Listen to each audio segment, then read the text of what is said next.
성부와 성자와 성령의 이름으로 아멘. 하늘에 계신 우리 아버지, 아버지의 이름이 거룩히 빛나시며 아버지의 나라가 오시며 아버지의 뜻이 하늘에서와 같이 땅에서도 이루어지소서. 오늘 저희에게 일용할 양식을 주시고 저희에게 잘못한 일을 저희가 용서하오니 저희 죄를 용서하시고 죄를 유혹에 빠지지 않게 하시고 악에서 구하소서. 아멘. 성부와 성자와 성령의 이름으로 아멘. 예, 안녕하십니까? 저는 원주교구 소속 여진천 폰시아노입니다. 이번 학기 우리는 한국천주교회사에 관해서 함께 공부하게 됩니다. 한국천주교회사, 먼저 한국교회사를 이야기하기 전에 역사란 무엇인지 간략하게 말씀을 드리고 싶습니다. 역사란 과거의 일정한 시간 속에 그 활동했던 인간의 모습을 역사가가 연구하여 기록한 결과물을 말하고 있습니다. 서양의 유명한 E.H. 카라고 하는 분은 이렇게 이야기를 합니다. 역사란 무엇인가? 역사가와 사실 간의 계속적인 상호작용의 과정이며 현재와 과거의 끊임없는 대화다라고 이야기를 하였습니다. 그리고 이제 최근에 사학계에서는 E.H. 카의 이야기도 과거의 이야기다 그러면서 주장하고 있는 것은 과거와 현재와의 끊임없는 대화, 더 나아가서 과거의 문화와 현재 문화의 계속적인 상호 과정의 작용이고 대화다라고 이야기를 하였습니다. 그러니까 이번 학기 한 학기 동안 우리는 200년 동안 이 우리나라 지역에서 활동했던 신앙 공동체의 모습을 남겨진 역사가들이 연구해서 기록한 결과물들을 갖고 함께 이야기하게 될 것입니다. 그래서 저는 우리 순교자들 또 신앙의 지도자들 그들의 모습을 그들의 활동 이야기들을 많이 들려드리고 싶습니다. 이제 한국 교회사니까 교회사란 무엇이냐면 교회라는 공동체의 과거 사실을 과학적인 방법을 통해서 밝히는 학문이기도 합니다. 그렇기 때문에 교회사는 여전히 과학이고 사료 비판과 분석이 꼭 필요하다는 이야기를 드리고 싶습니다. 과거와 현재와 과거의 문화와 현재 문화의 대화를 하는 목적은 지금 우리의 삶을 돌아보기 위해서인 거죠. 다시 말하면 미래의 모습을 다시 한번 정립하기 위해서입니다. 비오 12세 교황님께서는 1939년도에 신학생들에게 교회사 시간에는 너무나 비판적인 자세나 너무나 호교론적인 자세는 필요하지 않다라고 말씀을 하십니다. 오직 교회 생활의 정확한 모습을 보여주어야 한다고, 교회 상태에 대한 진정한 비판과 교회에 대한 참다운 사랑이 교회사 시간에 제시되어야 한다고 말씀해 주셨습니다. 이 말씀은 오늘날 우리들에게도 계속 요용한 이러한 말씀이라고 생각이 듭니다. 먼저 이제 우리나라 교회사를 이야기하기 전에 서양의 세력이 우리 동아시아에 오게 된 과정을 간략하게, 그리고 일본 교회사와 중국 교회사에 관해서 오늘 말씀을 드릴까 합니다. 지리상의 발견과 교회의 모습입니다. 서세 동점이라고 그러죠. 서양의 세력이 동쪽으로 점점 오게 되었다라고 하는 이야기입니다. 여기에는 정치적 상황이 있을 것이고 또 경제적 상황, 그 다음에 종교적인 상황도 있을 것입니다. 저기서 보면은 스페인과 포르투갈 이 두 나라가 이제 해양으로 진출을 하게 됩니다. 경제적인 목적은 분명히 어떤 후추라든가 향신료, 그 다음에 귀금속, 그 다음에 종교적인 동기는 이제 이교도들은 정복의 대상이 아니라 선교의 대상임을 이제 인식하고 있었습니다. 그러면서 포르투갈과 스페인 두 나라는 이제 새로운 지리 지식과 지도 제작법이 발달하게 되고 나침판, 천재 관측의 항법의 발전, 항해술과 조선술이 발전하게 됩니다. 1600년 당시의 세계 지도입니다. 아직 우리나라가 지도상의 표기는 되지 않았습니다. 1700년 당시의 세계 지도입니다. 1791년 당시의 세계 지도입니다. 마르코 폴로의 동방견문록이라고 하는 이러한 책이 서양에서 발간이 되면서 이제 많은 영향을 주게 됩니다. 콜럼버스, 바스코다마, 마젤란 또 이러한 분들의 열정적인 노력으로 이제 이쪽 아메리카, 아프리카, 오세아니아 이런 지역으로 이제 탐험에 나서게 됩니다. 여기는 희망봉입니다. 아프리카 남단을 돌아서 이제 진출하게 되는 것이죠. 또 스페인에는 이사벨라 여왕이 또 많은 역할을 하게 됩니다.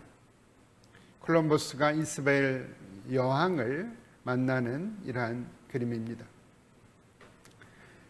포르투갈의 엘리케 왕자라고 하는 분이 지리연구소와 항해학교를 설립하면서 탐험대에 많은 재정 지원을 하게 됩니다. 엘리케 왕자의 사후 500년을 기념해서 세운 기념비가 세워져 있습니다.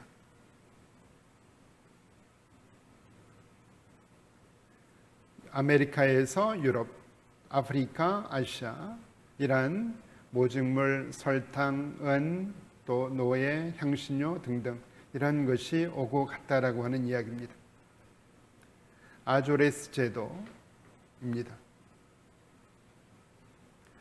토르데시아스라고 하는 조약은 1494년 6월 7일 날 이제 있게 됩니다. 이거는 이제 교황청에서 포르투갈과 스페인이 어떤 경계선을 설정해 주게 되는 조약이었습니다. 이 조약을 통해서 서쪽은 스페인, 동쪽은 포르투갈 이렇게 정해 주게 됩니다. 또 멕시코에 스페인이 진출하게 되죠. 그 지역에서 이제 인신공양 등이 있게 되었던 이런 상황들입니다. 1500년대입니다. 1531년 12월 12일 날 과달루페에서 성모님께서 발현하시게 됩니다. 또 그 유명한 미션이라고 하는 영화가 있죠. 이것은 뭐냐면 이제 교황청에서는 포르투갈과 스페인 두 나라에게 선교 관할권이라고 하는 이러한 제도를 실시하게 됩니다. 포르투갈과 스페인 국왕에게 식민지 개척의 독점권을 인정하면서 식민지에서 선교사의 활동을 지원하고 또 후원할 권한과 의무를 함께 준 것입니다. 의무는 식민지 지역의 성당을 건설하고 선교사의 생계 유지와 신변 안정을 보장하는 이런 일이었습니다. 권리는 선교 지역의 교구를 설정하고 주교를 임명하며 교회를 감독하는 권리였습니다. 선교사의 선발권과 배치권, 식민지에서 교회 설립권, 주교 후보자 제청권, 11조, 징수권 등을 주게 되었습니다.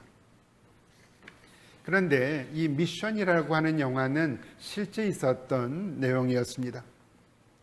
1750년 브라질과 파라과이 국경지대에 있었던 일인데 스페인 출신의 예수의 선교사들이 이 지역의 과라니족에게 선교 활동을 하면서 이상적인 공동체를 세웠습니다.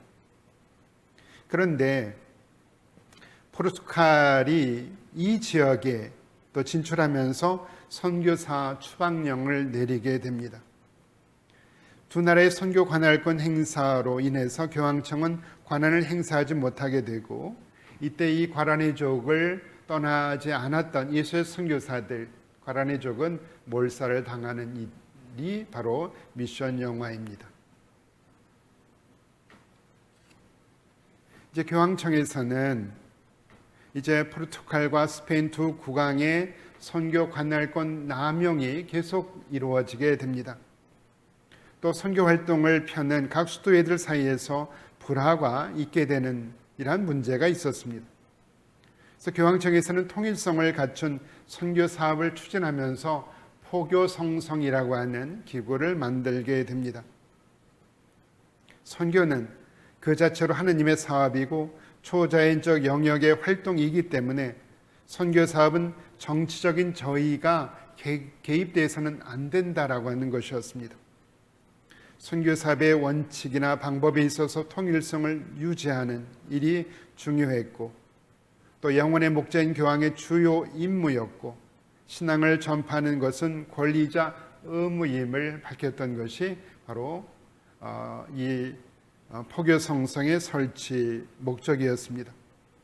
그러면서 이제 선교 관할권 폐해로 인해서 그 지역의 주교님들이 교황님의 말씀을 듣기보다는 그 포르투갈과 스페인 두 국왕에게 그들의 말을 듣는 일이 더 빈번했기 때문입니다. 그래서 포교성성에서는 이제 교황 감목 대리구라고 하는 대목구 제도를 실시하기도 합니다. 이런 상황에서 이제 성 이냐시오 성인께서 예수회를 창설하게 됩니다. 1517년 마르틴 루터에 의해서 일어난 종교 개혁으로 가톨릭은 그 많은 지역에서 지역과 신자를 잃었습니다. 이러한 상황에서 예수회는 유럽에서 상실했던 우리 천주교 신앙의 영역을 회복하는 것이 우선 목표였었습니다. 이냐시오 성인께서 이제 기사로 활동을 하다가 부상을 입었고 로열라 성에서 치유하는 과정 속에서 그리스도의 생애와 성인 열전 화면에 보이는 책 2권을 읽으면서 회개하게 됩니다. 몬세랏 거기 성 베네딕투 수도원에 가셔서 당신이 갖고 있었던 검을 성모님께 봉환하게 되고, 그리고 만네사 동굴에서 이제 기도 생활을 하시게 됩니다. 1534년 8월 15일 이제 몽마르트에서 이제 7분의 동료들과 함께 서원을 하게 됩니다. 교황님께 이제 예수회가 인가를 받는 그림입니다.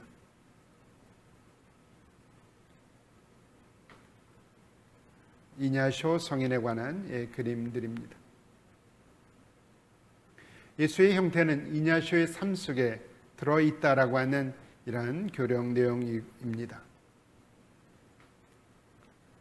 이때 동료들 중에 그 유명한 프란시스코 하비에르가 있게 됩니다. 일본 교회사입니다.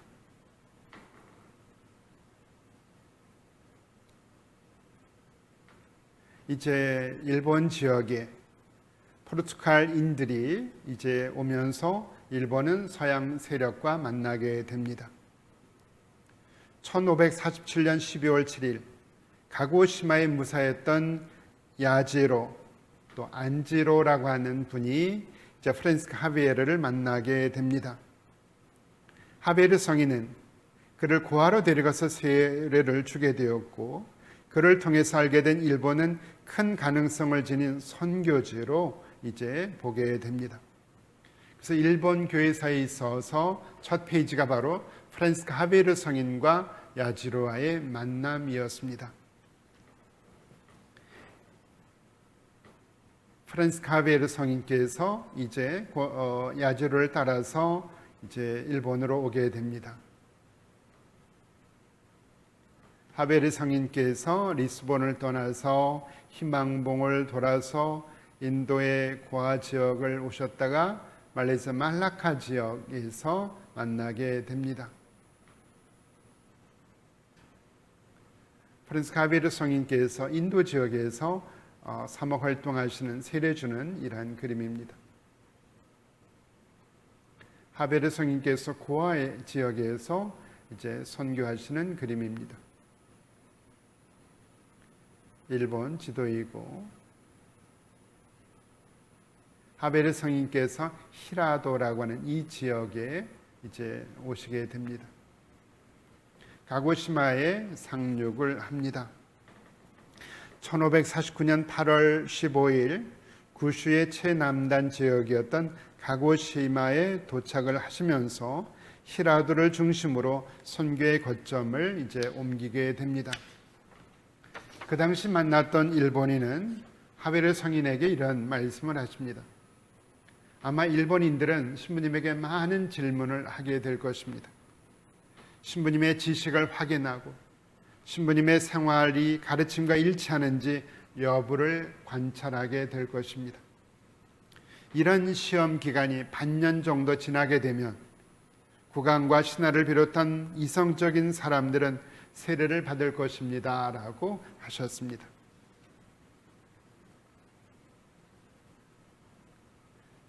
하베르 성인의 이제 선교활동 그림입니다.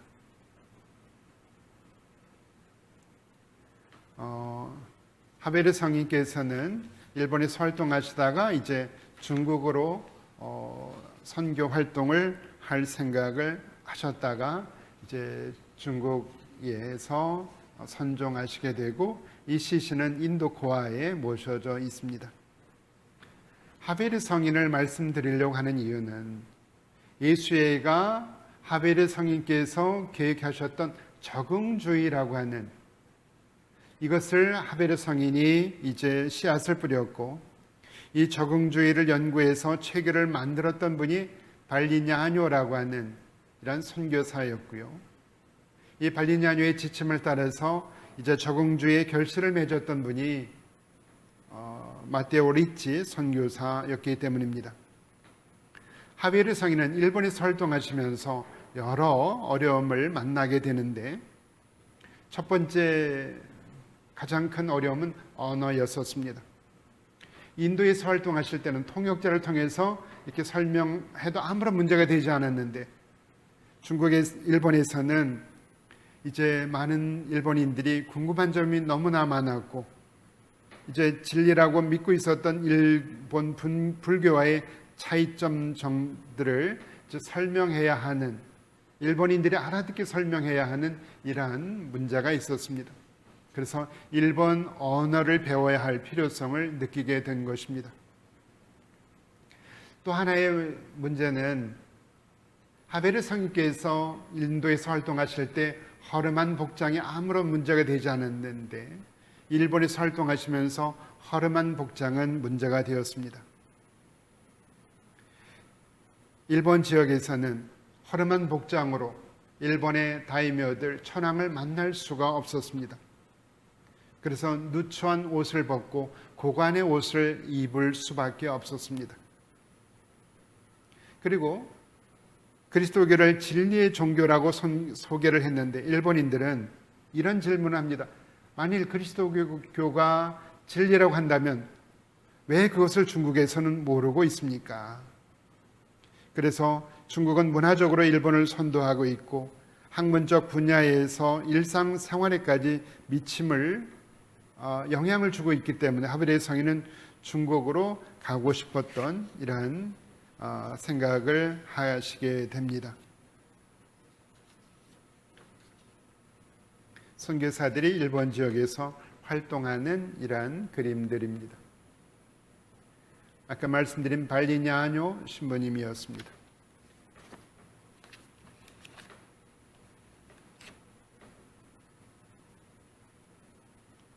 발리냐뇨 신부님은 이제 1582년부터 1590년 당시에 4명 소년들을 데리고 이제 로마 교황청을 방문하게 됩니다.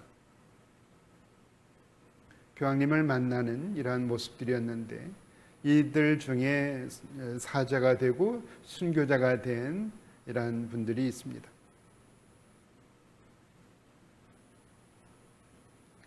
이제 선교사가 미사를 드리는 이런 기도 생활을 하시는 이런 그림입니다. 도요토미 히데요시는 이제 천주교 박해령을 내렸다라고 하는 이야기입니다. 그러니까 이제 발리냐뇨 선교사가 프란스 가베르 성인이 남긴 적응주의 씨앗을 이제 연구하게 됩니다. 그러면서 이제 일본 선교사가 무엇을 해야 하는지, 일본의 풍습 습관에 적응하기 위해서 어떻게 노력해야 하는지 등의 문제의식을 갖게 됩니다. 그러면서 일본의 예법을 배우지 않으면 일본에서의 선교 사업은 빛나는 미래가 없을 것임을 강조하면서 선교 방침의 근간이었던 적응주의를 구체적으로 제시하게 됩니다.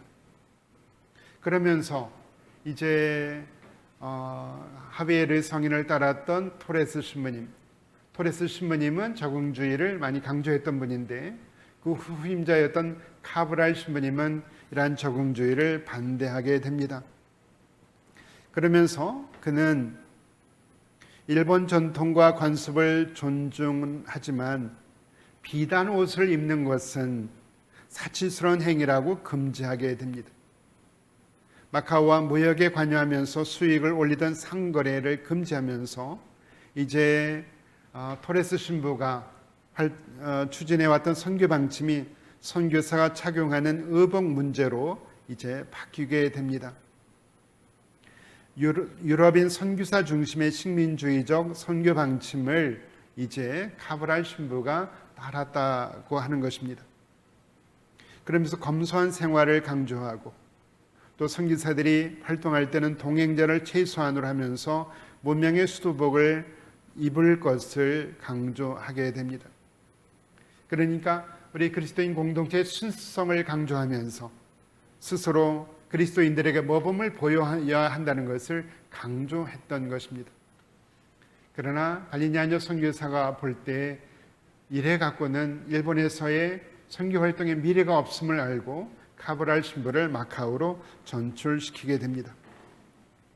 그래서 1581년 말 신자 수가 무려 15만 명 정도 있었고 한 80여 명의 선교사들이 활동하고 있었습니다.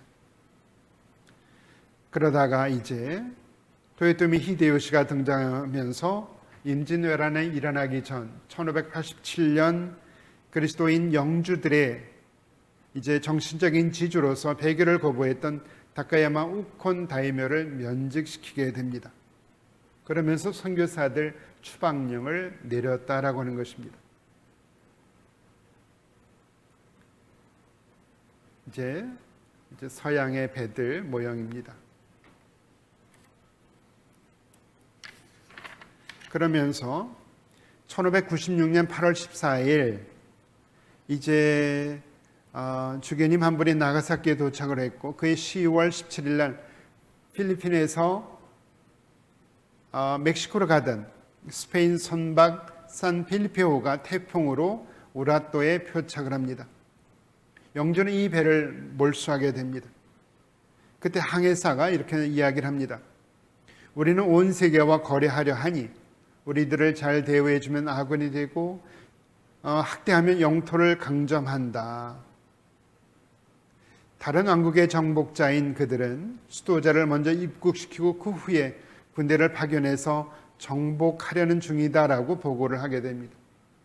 이 이야기를 들었던 도요토미 히데요시가 이제 예수의 선교사 24명 그리고 이에 참여했던 2명 등 26명을 교토에서부터 나가사키까지 이제 끌고 가게 되었고 1597년 2월 5일 나가사키 니시자카에서 책형으로 이제 처형하게 됩니다. 이 26성인입니다. 나가사키 이 언덕에서 26분이 책형 이제 매달려 있는 상황에서 창으로 찔려서 순교하게 되는 이 죽음을 당하게 됩니다. 26분의 성화입니다. 또 선교사들은 이러한 화형을 당하기도 했고, 화형을 당하기에 앞서서 참수형을 당하는 이러한 그림이기도 합니다.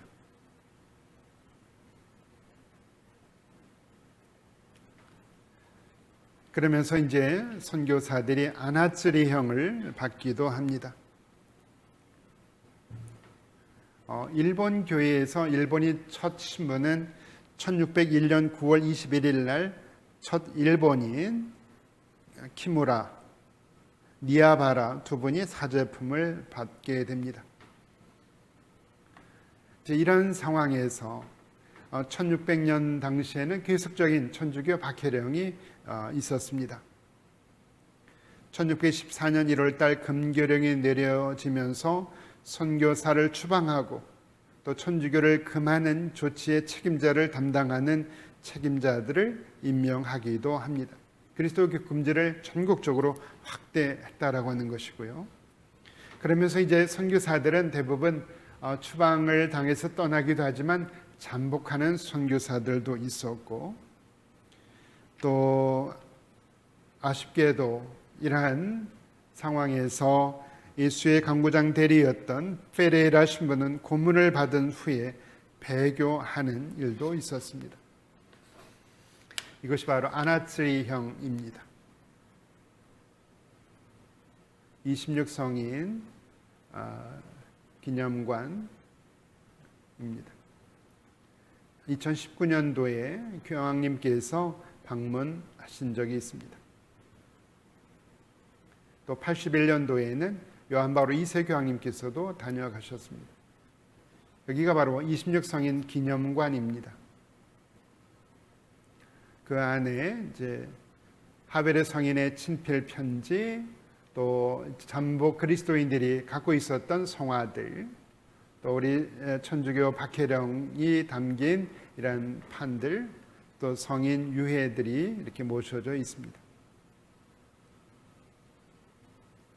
또 피에타상, 그 다음에 책자들, 그리고 이제 이런 그 순교자들이 당했던 고문들 모습입니다. 나가사키의 그 유명한 운젠에서 이러한 고문을 당하기도 합니다.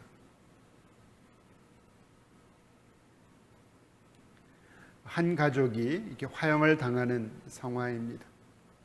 1619년 10월 6일 날 이렇게 화형을 당했습니다.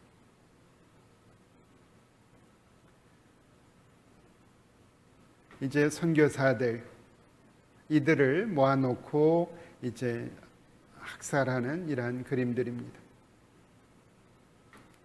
이 그림을 보면 오른쪽에 선교사들이 또 신앙인들이 아주 맹렬한 이러한 화형으로 순교하는 이러한 그림입니다. 근데 이 그림을 보면 선교사들이 묶여 있는데 좀 느슨하게 묶여 있고 불이 맹렬하지 않습니다. 이것은 어떤 그림이냐면 선교사들에게 배교하도록 강요하는 이러한 그림입니다. 그러나 선교사들은 대부분 순교하게 됩니다. 참혹한 이러한 장면입니다. 일본에서 활동했던 그 다이묘입니다. 신앙인이었습니다. 다카야마 우콘, 얼마 전에 복자품을 받으셨습니다. 침묵이라고 하는 소설, 바로 페레라 신부의 배교에 관한 이러한 내용들이었습니다. 1637년 시마바라 지역에서 난이 일어났는데 이때 가혹한 폭정을 견디다 못한 이런 많은 이들이 난을 일으켰고, 이때 많은 신앙인들이 여기에 가담했었습니다. 무려 2만 7천 명이 몰살을 당한 사건입니다. 아마쿠사시로, 그 당시에 시마바라 난의 이제 총대장이었던 그 아마쿠사시로 이 부대가 갖고 있었던 진중기, 이것이 바로 일본 국보가 되었습니다. 치아 가운데에 있는 성패가 하라상에서 발견되었는데 아마도 우리 신앙인이 이제 전투 중에 패를 입에 물고 이제 싸우다가 죽음을 당한 이 그림인 것 같습니다. 사진인 것 같습니다. 이 그림은 이제 일본에서는 선교사들이 추방하고 이제 죽이면서 신앙인들이 잠복하게 되었고, 일본에서는 모든 이들을 이제 불교에 소속시키게 되는 데라우케 제도를 운영하게 됩니다. 그러니까 모든 주민에게 그 신분을 사찰에 등록하고, 사찰에서는 자기 소속의 신자임을 증명하는 증명서가 있어야 했습니다. 그러니까 신앙인들이 바로 이 불상을 만들면서 성모님과 예수님 상처럼 이렇게 만드는 모습들입니다. 그 당시에 우리 신자들이 갖고 있었던 바로 성모님 관한, 예수님에 관한 그림들입니다. 이것이 그냥 걸려 있지만 그 당시에 이것을 갖고 있었다라고 하는 것은 죽음을 각오한 이들만이 갖고 있었던 이런 성화들입니다. 발각되면 바로 죽음을 당하게 되는 것이죠. 이 박물관에 있는 이 부처님 상 뒤에 보면 꼭 거울을 갖다 놨는데, 그러니까 거울 뒤에 그 불상 뒤에다가는 십자가를 새겨 놓았다라고 하는 것입니다. 후미에라고 하는 제도입니다. 이제 신앙인들을 천주교 신자 색출 방법입니다.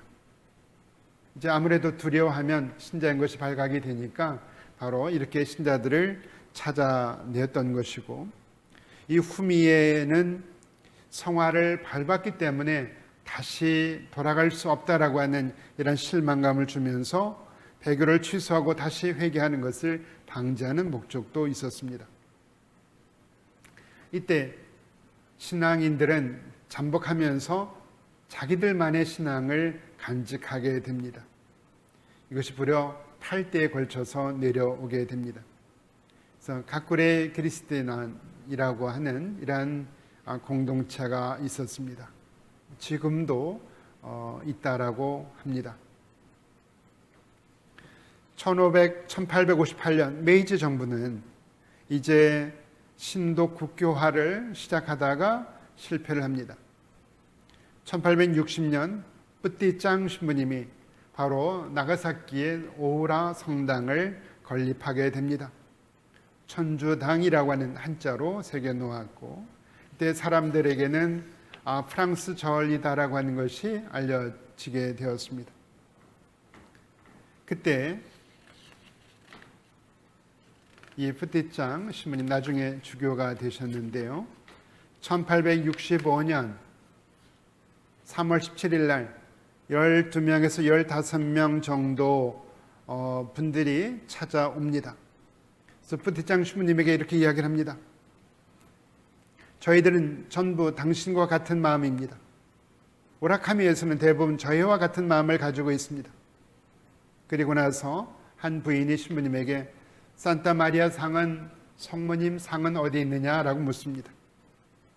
성모님 상이 모셔진 제단으로 안내하니까 기쁨에 넘친 나머지 정말로 산타 마리아 님이시다, 아기 예수님도 안고 계시다라고 이야기를 합니다. 이것이 신자 재발견이라고 하는 세계교회에서 유래를 찾기 어려운 이러한 중요한 사건이었습니다.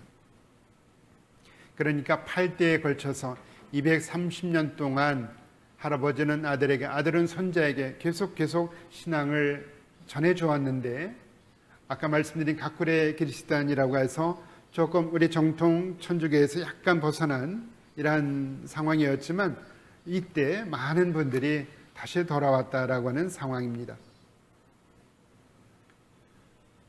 지난 2008년도에 187분이 복자가 되셨습니다. 너무나도 잘 아시는 이제 1945년 8월 9일 날 나가사키의 이런 상황입니다. 성당이 무너지게 되는 상황들, 성모님 상, 또 나가사키에서의 미사들. 그래서 현재 일본은 그 2017년 현재 16개의 교구와 24분의 주교님들, 본당이 7,789개 정도, 또 신자 수는 43만 명 정도라고 하였습니다. 그래서 오래전에 한번 나가사키 대주교님을 만나면서 일본 교회가 이렇게 교세가 좀 왜 이렇게 약합니까? 라고 물었을 때 주교님의 말씀이 첫 번째는 천주교 박해가 너무나 길었습니다. 두 번째 이유는 메이지 정부가 이제 새롭게 이제 정부를 형성하면서 신도화하려고 하는 이러한 상황에서 천주교회가 다시 이제 들어와서 뿌리를 내리려고 하던 차에 이런 어려움을 당하면서 뿌리 내리지 못했다라고 하는 이런 말씀을 들었던 것이 기억이 납니다. 이렇게 오늘 첫 시간 교회사에 대한 간략한 입문과 또 일본 교회사에 대해서 말씀을 드렸습니다. 잠깐 쉬었다가 중국 교회사에 대해서 말씀을 드리겠습니다.